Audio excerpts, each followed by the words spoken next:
All I want is to give readers that same feeling, falling into a story where you care about what happens and you want to do better, and all of those wonderful feelings of laughing and crying and falling in love.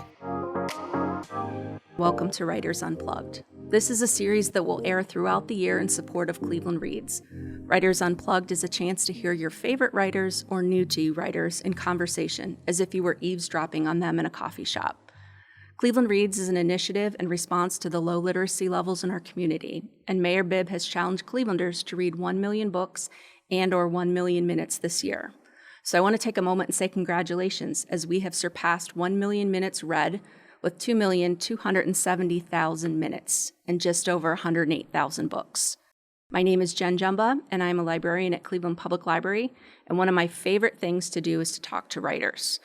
It's an opportunity to get to know the writer's craft, what inspires them, where they like to write, and essentially get to know them better and see them as a human being and not just a name on a book spine.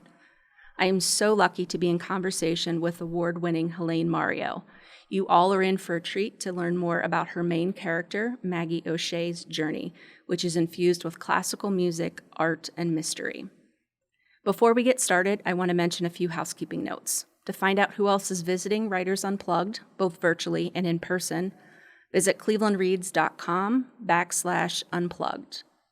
Maxback's Books on Coventry is our wonderful independent bookstore and has copies of Helaine's books just for you. Visit maxbacks.com. Take a moment, let us know where you're watching us from, and if you have any questions, Helaine is happy to answer them. And a quick hello to the nice lady who I met recently in Middleburg Heights. Here's a brief introduction to Helaine Mario. Born and raised in New York City, she studied at Boston University, where she met her husband and raised 2 children and, as she says, many, many cats. Her family has grown. She has 5 grandchildren who she absolutely adores. They moved to Washington, D.C., where she worked in the White House for President Clinton. I know, I had to pause when I learned this too and quell the gazillion questions I have. Helaine is an avid traveler, which comes through in each of her novels. She's won numerous awards, including first place for the National Indie Excellence Award for Suspense, gold medal for the Independent Publishers Award for Suspense Thriller, finalist for the International Book Award for Mystery Suspense, and that's just 2022. Helaine has written 4 novels. 1 is a standalone, and the other 3 are the Maggie O'Shea series, which I cannot wait to talk more about with her. Fellow writer Hank Philippi Ryan has described this series as gripping, intense, and lyrical. This is a heartbreaking journey wrapped in a page-turning mystery. I couldn't agree more. I do want to take a moment and tell you a little bit more about Helaine, something that makes her an incredibly kind and generous soul. She started a charitable foundation in which the royalties of her books support reading, music, art, nutrition, and scholarship programs for children and families. Helaine makes the world a better place, and not just with her storytelling. Let's give a warm Cleveland Reads welcome to Helaine Mario. Well, it's good to be with all of you. Yes. So I want to start a little bit, if you could, in your own words, talk to us and introduce us to Maggie O'Shea. Yes, I would love to. Maggie O'Shea is a classical pianist who also owns a music shop in Boston called the Piano Cat. And I chose the setting of Boston very specifically because I went to school there and love the city of Boston very much. And she, when I introduce her in the Lost Concerto, she is grieving. She's lost her husband, and she has even more, she's lost her music. She hasn't been able to play the piano, and the double loss is overwhelming for her. And that's how we meet Maggie at the beginning of the Lost Concerto, which was my first. Book. Perfect. Well, there are 3 books in this series. I'm holding up Shadow Music, which is the latest one in this series. So I thought we'd spend some time talking a little bit about Shadow Music today. No spoilers, of course. So the book opens with a scene from the Cold War. So it's 1985, and you have 2 young women, a baby, and a masterpiece of artwork trying to cross the border, right? And what I found is that it is as ruthless as it is heartbreaking, that scene. And it sets off a series of events that now pick up with Maggie today. to try to recover that lost piece of artwork. Exactly. I have started all 4 of my books with a prologue. I am a prologue person Okay. before. And the reason I do is because I'm fascinated by how an act, a decision in decades earlier can ripple over generations, like a stone tossed into water. Absolutely. And then I pick up, and Maggie, of course, now is at the end of the Lost Concerto. She was just starting to bring her music back. Yes. In Dark Rhapsody, she is in the process of bringing her music back, and I went back into her past and her family. Mm-hmm. So then in Shadow Music, she now needs to come to grips with finding out the truth about her husband's death. Yes, because her husband was investigating, right? He's a journalist, exactly. And he was investigating the provenance and to see where this piece of artwork, if it exists, does it still exist, and where is it, so that people can see it. I mean, it happens to be a Van Gogh, which is spectacular in and of itself. Yes. So, why did you pick a Van Gogh? There are so many beautiful artists exactly. At that time. But I had been with my husband on a trip, and we went to Saint-Remy, and we went to the asylum where Van Gogh was. And I was so touched by how he painted out the window. And as I learned of the scenes, the view of the gardens out the window, and as I learned more, I just imagined him looking out and seeing someone else playing the violin in the garden. And painting her. So that is the inspiration for that. And I will tell you, if I may, about inspiration. Sure. Absolutely. I was just going to ask. Yeah, absolutely. That is, I think, the most common question all authors are asked. But I always like to say that if you think about the definition of inspire, the root, inspire, to breathe in. And that really is what we all do when we are inspired. We are breathing in everything around us, sights, sounds, smells. And that moment when I stood at that window was a moment of madness and inspiration. Absolutely. I mean, the fact that you can stand where he stood and you can look out that same window that he looked out, to me is astounding. So they say, write what you know, paint what you see, I guess would be the equivalent in his world. Absolutely. So I'm in conversation with Helaine Mario. She is the author of Shadow Music. Having a great conversation about the book. And can you talk a little bit more about the role that classical music plays in your stories? Oh, yeah. Well, there's always a story behind the story. Yes, exactly. That's the best part. That's why we have these. I agree with you.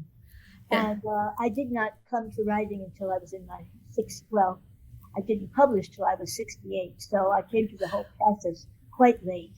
But when my son, Sean, was about 6, he was begging for piano lessons. Now, we were a no piano home. We did not have any piano in the house.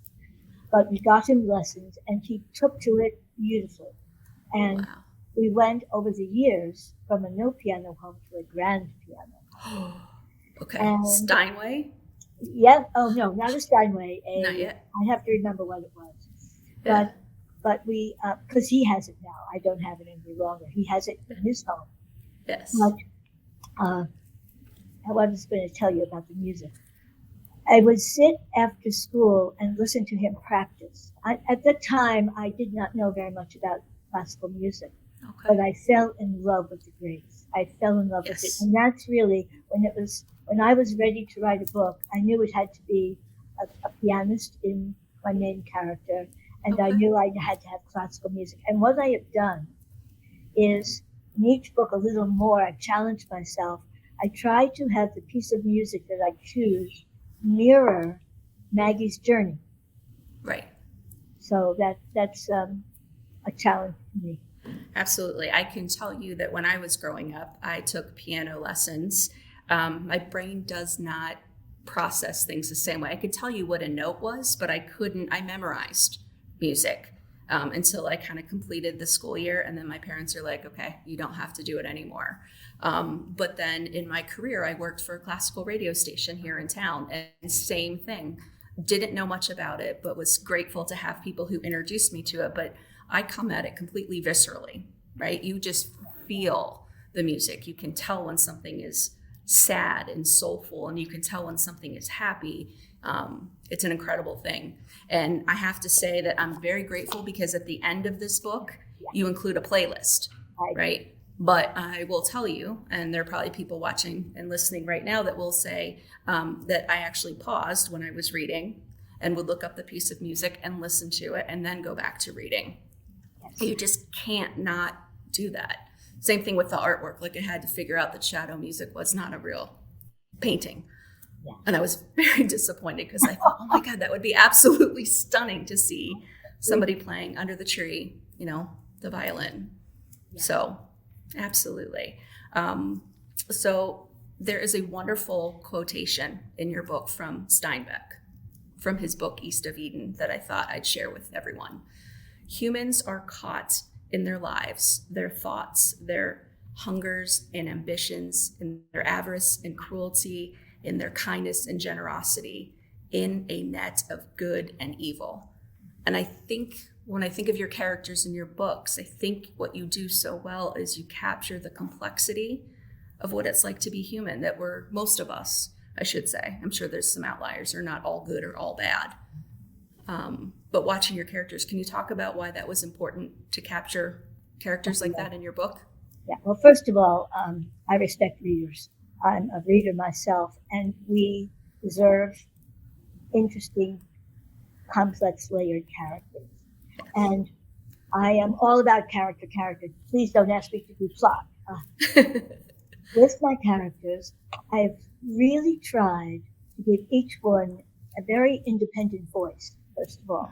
When you have two women, there's one book that I read, won't say, but there were two women, you couldn't tell them apart. And I think you have to be able to do that. Mm-hmm. And when you look at the layers of people, you want to, like Maggie, for instance, she's strong, she's independent, she's very talented, but she's flawed. She feels with her heart, she reads with her heart rather than her head most of the time. Mm-hmm. She is anxious, and all of these different things come into play. Mm-hmm. And it's interesting, when I wrote The Lost Concerto, I thought it was my only book. I would never have another one. And then my publisher said, well, we want to know what happened next with Maggie. And readers said that. And then I said, oh, God, what happens next? That's how I wrote Dark Rhapsody. But I was terrified, because when you write a book, you're doing it for your readers, and you want to hit the same bar and not disappoint them and give them more.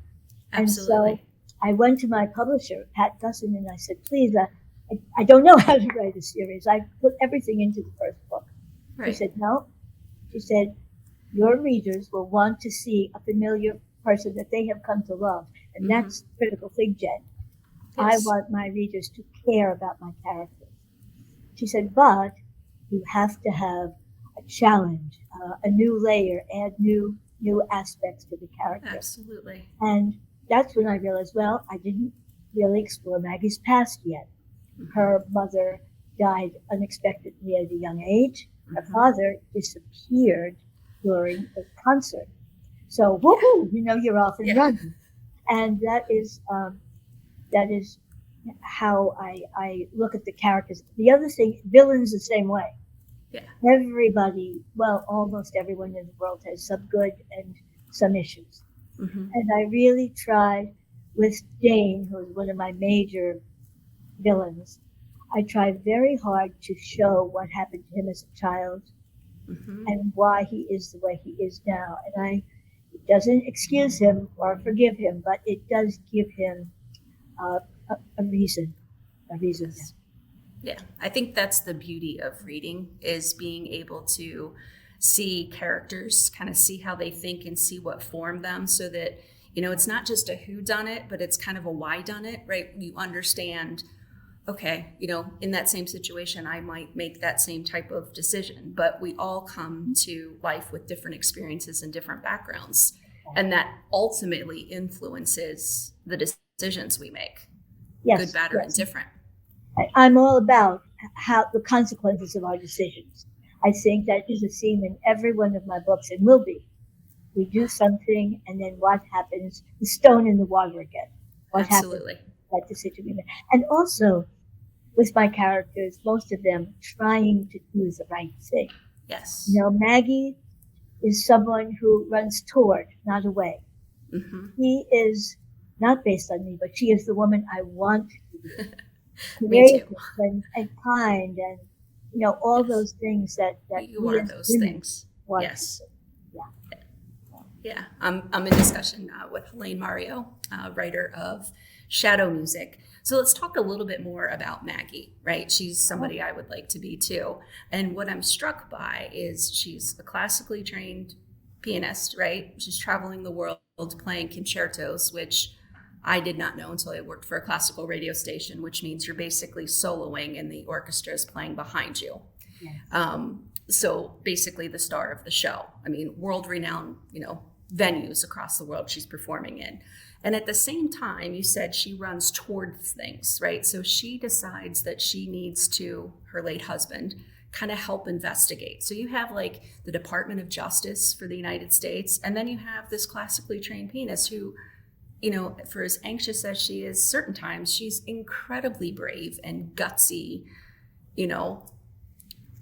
But when you meet her, she doesn't know it, and we don't know it either. And this is all about Maggie learning that she can find the strength to be brave and learning to have the courage to move on. That was very important to me. Every character needs to have an arc in the book, I believe, Yes. and they have to be able to grow and change somehow. Absolutely. And that has been just as in music, as it builds to crescendo. Yes. You have the minuendo and Yes. then the crescendo. And Yes. that is what I've tried to do. And the thing about not just Maggie, but I feel as if I don't call them minor characters, I call them supporting characters, Mhm. because wrong supporting characters, like a column in a building, Yes. support your main character. Absolutely. And also when it comes to characters, when I wrote The Lost Concerto, I put it I got many rejections, and I put it in a drawer for a year. I locked the drawer. I walked away. I missed it terribly, and I missed I knew Maggie. I missed Maggie. Yeah. And I knew that the book had good bones, and I liked the characters. Finally, after a year, I took a deep breath. I unlocked the drawer. I could hear them knocking on the door, I let them out, and I really broke it down and started over. But I kept the main things. But what I learned, Jen, is that I added things. I added my golden retriever, my rescue gold Shiloh. And it sounds like a simple thing, but it added so much more. It added humor, and it shined a light on my gruff turtle that he needed, because he was a little too one way. And yet with the dog, everything opened up and new stories opened up. And this is what happens, I think, to many writers. You can add one new character, major or supporting. Bang, everything changes. Yeah. I mean, it speaks to your image earlier of, you throw a rock and the ripple effect, but, some people come into our lives and have a tremendous impact on them, from a seemingly minor interaction, but it can totally and completely change the direction, of our life. So how do you go about developing your characters? I know some writers will give them like the same 20 questions to figure out how they would act to make sure that what they're doing is authentic. I had a very basic idea of Maggie at the beginning. Okay. And it's going to sound a little woo-woo, but I kind of let her tell me where she was going, and I went along for the ride. I certainly, she has surprised me more than once. Okay. As have, I think, almost every character I've written. I can't explain it, but No, I've learned to trust it. And even with my plots, mhm. I never know where I'm going. And I have a vague idea that the book that I'm finishing up, I think this afternoon, my best evening, number 5, I had a plan for it to end in a different way at a, let's call it a celebration. Something Okay. was going to happen and the great climax celebration. Yeah.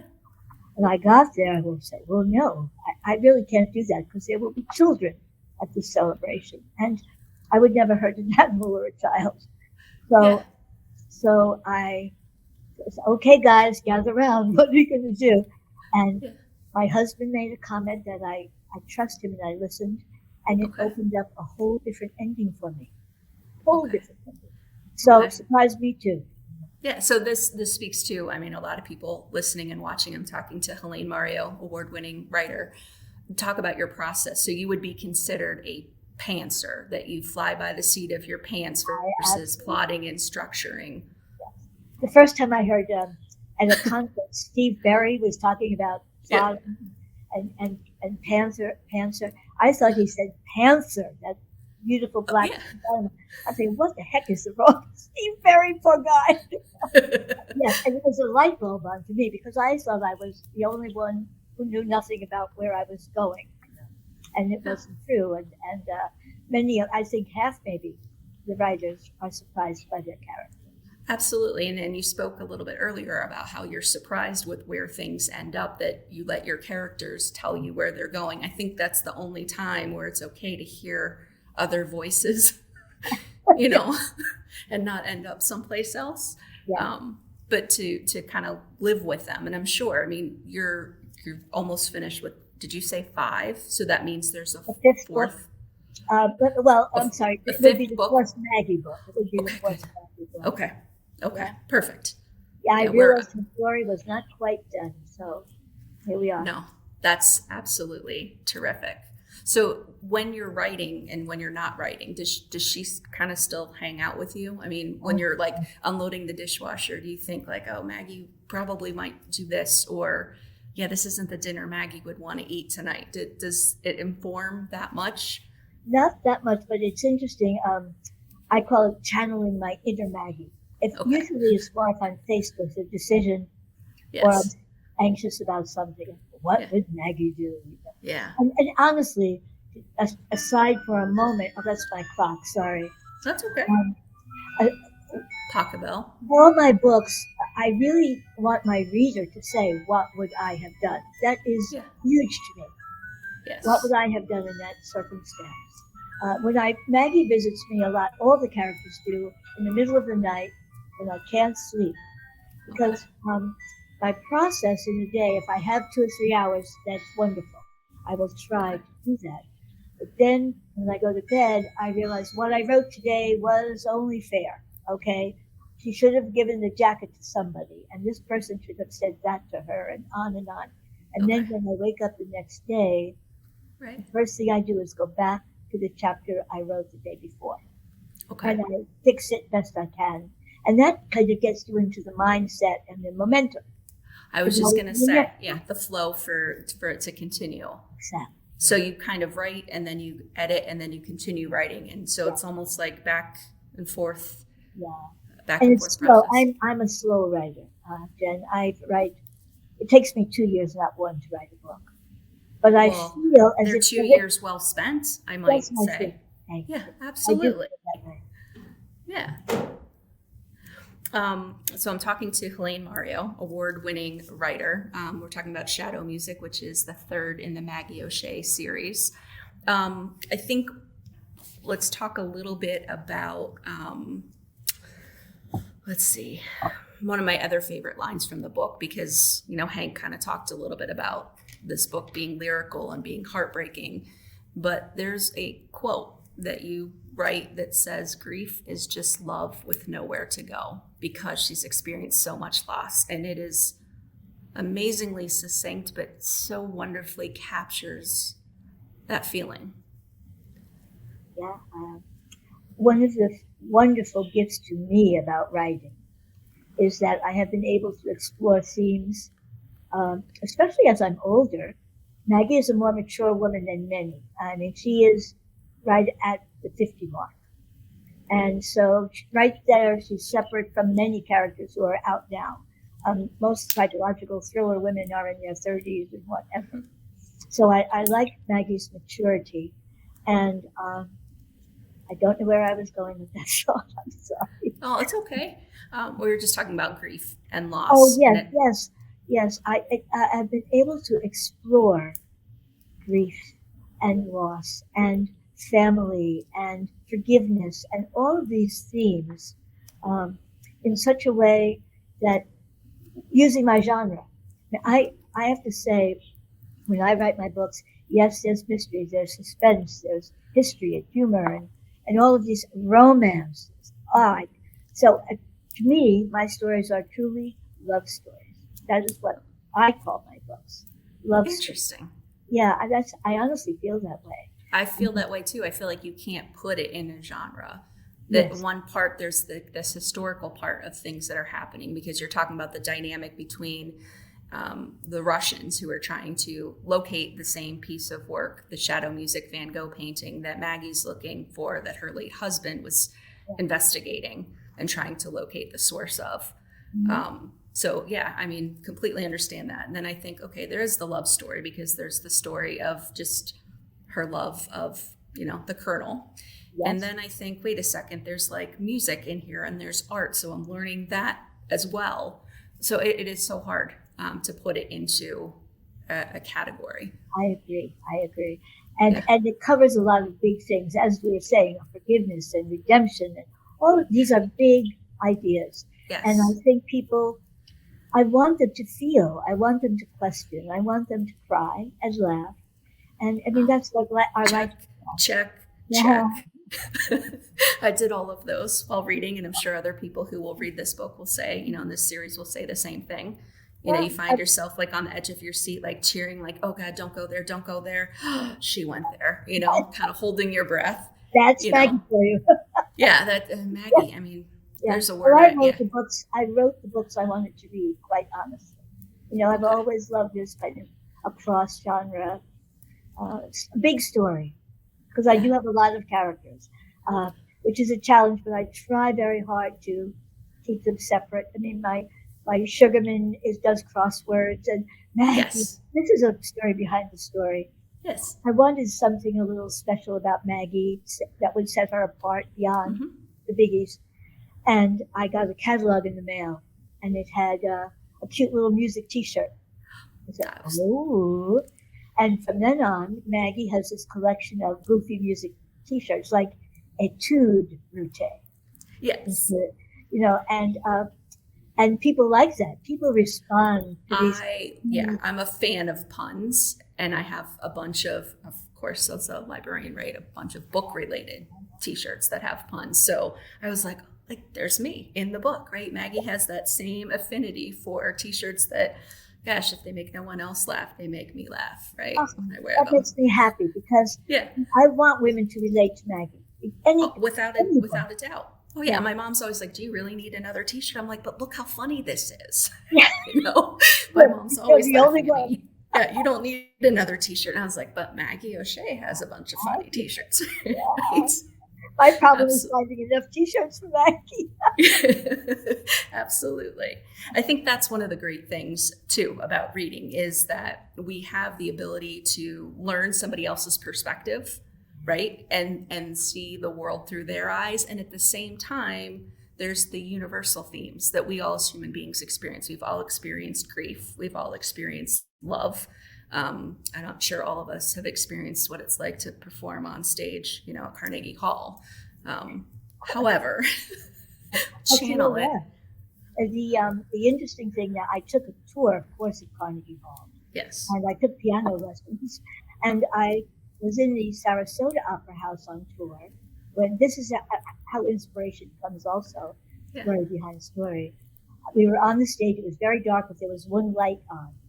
And the wonderful docent said, oh, you think this is for safety, but it's not. It's our ghost light. Because on Monday nights, theaters are dark, traditionally, and Right. the ghost can come out when the ghost light is on and perform. I thought, holy moly, is that a scene? Yeah. And that found its way into Dark Rhapsody. It exactly it did. Big critical scene. So Absolutely, it you did. never know. You never know when somebody's going to hit you upside the head, Absolutely. I'm joined in discussion with Helaine Mario, award-winning writer. This is the latest in the Maggie O'Shea series. So the great thing about coming to a series late, so if Maggie O'Shea is new to you, binge reading. I mean, people talk about binge watching. I say binge reading, right? Start with The Lost Concerto. You'll be immediately hooked, want to read Dark Rhapsody, and then followed up by Shadow Music. And now, how long do we have to wait until book 4 comes out? Well, I hopefully Not that I we're counting. oh yeah, I wish I get Yeah. it to the publisher. I hope within the next several weeks. Then, if they like it, then it's a year. So Wow. that's a hard Okay. wait. That's just the way it But is. hey, things are worth waiting for, right? I So agree we with have a question that says, it's actually from my mom. So thank you for watching. Should Hi, Mom. Helene's books be read in order? I try to write them as standalones, Mhm. but I myself would say yes. It makes me happier if you read them in order because you get to see how Maggie grows and changes, and there are Absolutely. um, certain surprises down the line that you don't Yes. look for. Yes, which I cannot speak of. Yeah. But here's the funny thing. So when I was little, and my mom will attest to this, I wanted to be an artist. My parents were like, you know. So as an adult, took a ton of art classes, and one of the things I learned how to do was lamp working. So making glass beads, with the hothead torch. So the fact that you had blown glass featured in this book made me incredibly happy to understand that whole process and how difficult. And I'm trying to imagine what that figurine looked like. Is there one like on those bookshelves behind you that inspired No, that? that came totally from. But I love stained glass, Yes. all the glasses, and in fact, the book I'm just writing now, there's several scenes about the saving of stained glass from the chapels in Paris during World War Yes. II. I Wow. decided to challenge myself even more this time around, and it's much more of a dual timeline book. Okay. And we go back even more to World War II. But will you go to Paris to do the research, and do you need a librarian to accompany you on that research? You never know. Never know, right? You never know. Yeah. But uh, one thing I would say, I mentioned earlier, plot is hard for me, and it really is. But I wanted to tell folks that, to me, research and plot are connected like this. Yeah, absolutely. And when you ask how ideas come and inspiration and whatever, when I started to do research on the very beginning, I wanted to write about something I loved, and that was Okay. music and art. Yes, that comes through. Yes, thank you. And I started my research, and I was researching music, and that led to articles about missing music, and that led to articles about music missing during World War II. And that is kind of the evolution of how this came about. And when you read the history, I mean, Hitler apparently he wouldn't allow any classical music from Russian and Jewish composers, and yet they found 78 RPMs in the bunker. He played that music, apparently. Wow. So there are things like this that maybe 10% of my research gets into my books, which I think is true of almost any author, because you're not writing a college textbook, but you have to choose the research that really will make the story richer and come alive for the reader. Absolutely. When I was a child, and I was a big reader. I was a quiet kid, and I would read in my grandmother's blue rocking chair by the window. 5 years old, before school, I always had my nose in a book, my mother said. Yeah. And my Aunt Nancy Drew was my first heroine. And I just now, all I want is to give readers that same feeling, falling into a story where you care about what happens and you want to do better, and all of those wonderful feelings of laughing and crying and falling in love. Absolutely. Yeah. I think you do it wonderfully well. So thank you for that. Barbara Howard is joining us, and she says it's nice to meet you, this delightful author. Thank you for introducing us to behind the scenes, and it's in my Kindle. So Oh, there hi, we go. Barbara. Step Thank one. you. Thank Yeah. you.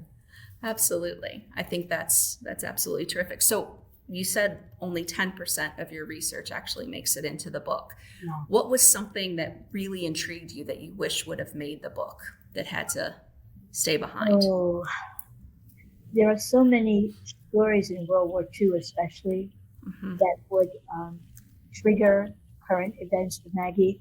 There's so much. There are a million stories. The Yeah. Boston theft, the heist in Yes. the Isabella Gardner Museum. That would Yes. be a wonderful plot. Absolutely. I saw the documentary on Netflix, and I was just astounded that that happened.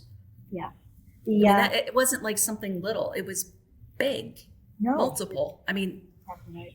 yeah. And all of the monuments men. Yes. All of those kinds of things. So there are, Absolutely. the more research you do, the more, well, it's so interesting. Threads come out. You can Yes. follow this one or this. Sometimes you follow a thread and you have a better plot. Sometimes you don't have time. Yeah, absolutely. As you said. So you file it away. Okay, awesome. I'm joined here by Helaine Mario. So I want to, first of all, thank you for being a part of Cleveland Reads. Can you talk a little bit or share why literacy is important to you? Oh, yes. For the same reason I talked about reading as a child. It opens up new worlds to you. And I would never recommend one author, but I would tell everyone listening, just read poetry, read a memoir, go to the library and browse around and talk to somebody, and just you'll find your genre and expand beyond that genre, because there are so many worlds out there for you. Yeah, I can't imagine not reading. I can't. And in fact, one of the things I've done in my life, I run a foundation, and my royalties go to children's programs for reading, art, music, because it's important.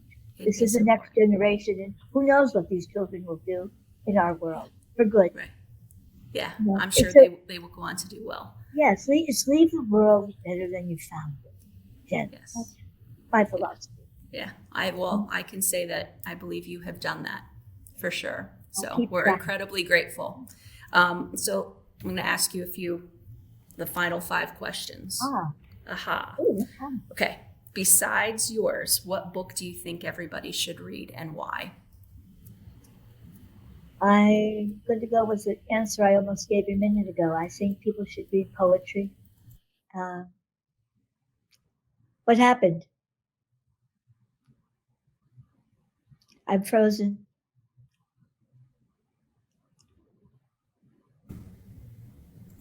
Sorry. That's okay. No, I would just say, just read poetry. Read poetry. Okay. I like E.T. Cummings, but it doesn't matter. True. No, there's a lot of good ones. Mary Oliver is from Cleveland, and I think she was kind of my gateway into poetry. Just being able to observe what we see in nature, and just with that slowness and that pause instead of being so busy to get to the next place. So you've traveled quite a bit. Where do you want to go that you haven't been to yet? Oh, I wanted to go to Sicily. I had a book in my mind for Sicily, but I don't. I think my big traveling days are behind me now. We'll see. We never know.